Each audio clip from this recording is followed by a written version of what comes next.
అమ్మ పాతీங்கன்னா మమ్మీ జాగ్రత్త మమ్మీ, పడిపోతావు. నాలాగా స్టడీగా ఉండాలి. అటు నుంచి అలా వెళ్ళబోయారన్నా బాలన్నా. రే ఇట్రా, నిద్ర వస్తుంది అన్న. పైకి వెళ్ళి కింద పడుకుంటాను. సత్యనారాయణ ఎరా తాగొచ్చావా? ఎందుకు అలా తాగొచ్చావు? మనసు బాగాలేదు అన్న. నువ్వెవరు? మా నాన్న. మా నాన్న ఎవరు? నాకు దేవుడు.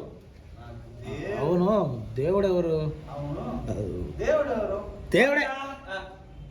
దేవుడు లాంటి నిన్ను మోసం చేసింది ఎవరు?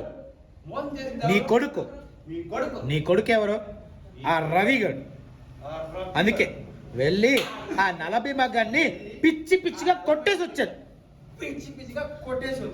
ఏంటి రవిని కొట్టావా? అవును, నేనన్నా కళ్యాణం పన్నాను.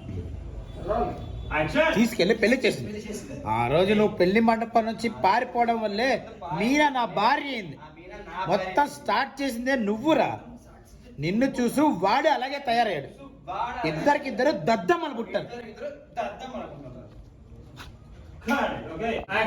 పంపు తిప్పి కూర్చోబెట్టు. నువ్వు చక్రం తిప్పి వెలగబెట్టు. నీ ఎండ చూసుకునే వీళ్ళింత రెచ్చిపోతున్నారు. నాకు గాని మండితే రవిని కొట్టినట్టే ఈ లక్షల నుండి కుక్కను కొట్టినట్టు కొడతా. రే ఏంట్రా నువ్వు నన్ను కొట్టేది? పోరా అవతలకి. Thank you mummy. రే క్యూ మౌనిక చూడు.